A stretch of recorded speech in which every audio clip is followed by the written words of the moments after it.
Hello అండి, ఎవరైనా కొత్త వాళ్ళు మన ఛానల్ని విజిట్ చేస్తుంటే లైక్ చేసి సబ్స్క్రైబ్ చేసుకోవడం మాత్రం మర్చిపోవద్దు. ఇప్పుడు మనం దేవుళ్ళకి నైవేద్యంగా సమర్పించే వేళ ఎట్టి పరిస్థితుల్లోనూ ఈ పొరపాట్లు చేయకండి. అవి ఏంటో తెలుసుకుందాం. మనలో దేవుళ్లకు పూజ చేసే సమయంలో నైవేద్యం సమర్పించటం అనేది ఎప్పటి నుంచో ఆనవాయితీగా వస్తుంది. అయితే దేవుళ్లకు నైవేద్యం పెట్టి పూజలు చేసినంత మాత్రాన ఎలాంటి ఫలితం లభించదని పంతుళ్ళు చెబుతారు. ప్రసాదం సమర్పించేటప్పుడు కొన్ని నియమాలు ఖచ్చితంగా పాటించాలట. ఆ నియమాలు ఏంటో ఇప్పుడు మనం తెలుసుకుందాం. ఆ విషయాలు ఏమిటో ఇప్పుడు తెలుసుకుందాం. మనలో భగవంతుడిని నమ్మే వారంతా భక్తి శ్రద్ధలతో పూజలు చేస్తారు.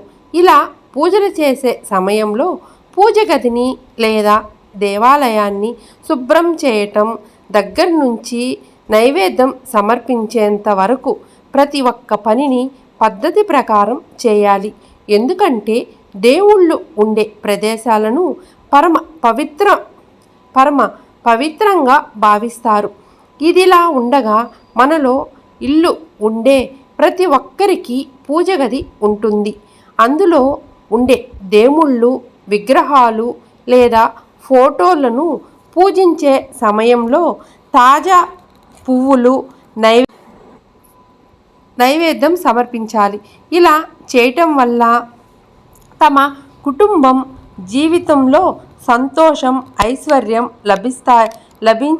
లభిస్తుంది చాలామంది నమ్ముతారు. ఈ నైవేద్యంలో భగవంతుడికి రకరకాల ఆహారాన్ని సమర్పిస్తారు. అయితే కొందరు వ్యక్తులు నైవేద్యాలు సమర్పించేటప్పుడు తెలియక కొన్ని తప్పులు చేస్తుంటారు. ఆ సమయంలో దేవుళ్ళకి కోపం రావచ్చు. ఈ సందర్భంగా దేవుళ్ళకి నైవేద్యం ఎలా సమర్పించాలి, అసలు ప్రసాదాన్ని సమర్పించేటప్పుడు ఎలాంటి పనులు చేయకూడదు ఇప్పుడు మనం తెలుసుకుందాం. దేవుళ్లకు నైవేద్యం సమర్పించే సమయంలో ఎలాంటి విషయాలపై శ్రద్ధ వహించాలనే విషయాల గురించి ఇప్పుడు తెలుసుకుందాం. దేవుళ్లకు నైవేద్యం సమర్పించే వేళ ఎట్టి పరిస్థితిలోనూ ఈ పొరపాట్లు చేయకండి. సాత్విక ఆహారమే. హిందూ సాంప్రదాయం ప్రకారం దేవుళ్ళందరికీ ఎల్లప్పుడూ సాత్విక ఆహారమే సమర్పించాలి. ముఖ్యంగా తీపి పదార్థాలను ఎక్కువగా నైవేద్యంగా సమర్పించాలి. ఇలా చేయకపోతే దేవుళ్లకు కోపం వస్తుందని చాలామంది నమ్ముతారు. అందుకే దేవుళ్లకు నైవేద్యం పెట్టే ముందు తప్పనిసరిగా కొన్ని నియమాలు పాటించాలి. ఆ నియమాలు ఏమిటో మనం తెలుసుకుందాం. మనకి కొన్నిసార్లు తెలుసో తెలియకో కొన్ని పొరపాట్లు చేస్తుంటాం. అవి ఏంటో మనం తెలుసుకొని వాటిని సరిదిద్దుకుంటే మన జీవితంలో ఎన్నో శుభాలు జరుగుతాయని నేను నమ్ముతున్నాను. అదే మీకు చెప్తున్నాను. ఇప్పుడు మనం అవి ఏమిటో తెలుసుకుందాం. ఏ పాత్రలోని నైవేద్యం సమర్పించాలి అనే విషయం గురించి తెలుసుకుందాం. హిందూ పురాణాల ప్రకారం దేవుళ్లకు ఎల్లప్పుడూ వెండి, ఇత్తడి, బంగారం లేదా మట్టి ప్రమిదలలో నైవేద్యం సమర్పించాలి. ఇలా కాకుండా మీరు ప్లాస్టిక్ పాత్రల్లో నైవేద్యాలు సమర్పిస్తే అశుభ ఫలితాలు వచ్చే అవకాశం ఉంటుంది. ఇది దేవుడికి ఆగ్రహం కూడా తెప్పిస్తుందని పంతుళ్ళు చెబుతారు. అంతేకాదు అల్యూమినియం, ఐరన్, స్టీల్ పాత్రలో కూడా దేవుళ్లకు నైవేద్యం సమర్పించకూడదని గుర్తుంచుకోండి. అంటే మనకు బంగారం, వెండి, ఇత్తడి అవే కాకుండా మట్టి ప్రమిదలైనా పెట్టచ్చు, కానీ స్టీల్ పాత్రలో కానీ ఐరన్ పాత్రల్లో కానీ వాటిల్లో మాత్రం నైవేద్యం అస్సలు పెట్టకూడదంట. నైవేద్యాలలో ఇవి వాడకండి. మీరు దేవుళ్లకు సమర్పించే నైవేద్యం తయారు చేయడానికి ముందు అన్ని వస్తువులను, కూరగాయలు, పండ్లు శుభ్రంగా ఉంచుకోవాలి. భగవంతుడికి హోటళ్ల నుండి, ఇతర ప్రాంతాల నుండి నైవేద్యాలు సమర్పించకూడదు. అలాగే దేవుళ్ళకి నైవేద్యం తయారు చేసే వేళ ఉల్లిపాయలు, వెల్లుల్లి వంటి ఆహారాన్ని వాడకూడదు. అంటే మన దేవుడికి నైవేద్యం పెట్టేటప్పుడు అవి వాడకూడదంట. అంటే మనం పులిహోరలో వేస్తాము, ఇప్పుడు అవి వేయకూడదని ఒక విషయం తెలిసింది, వెల్లుల్లి అవి వేయకూడదని చెప్పని. దేవుడు దగ్గరే వంటి ఆహారాలు వాడకూడదు, దేవుడి దగ్గరే ఉంచకండి.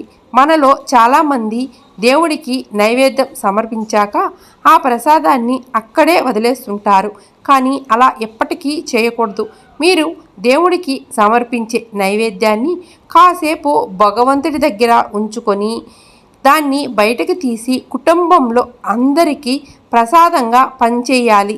ఎందుకంటే దేవుడి దగ్గర నైవేద్యాన్ని ఎక్కువ సమయం ఉంచటం వల్ల ప్రతికూల శక్తులు ప్రవేశించే అవకాశం ఉంటుంది. ఇక మనం లక్ష్మీదేవికి పాల పదార్థాలు వాటి గురించి ఇప్పుడు తెలుసుకుందాం. శాస్త్రాల ప్రకారం లక్ష్మీదేవికి పాలతో చేసిన పదార్థాలను లేదా తెల్లని రంగుతో ఉండే తీపి పదార్థాలను నైవేద్యంగా సమర్పించటం వల్ల శుభ ఫలితాలు వస్తాయని పంతులు చెబుతున్నారు. అమ్మవారికి తెల్లని ఆహార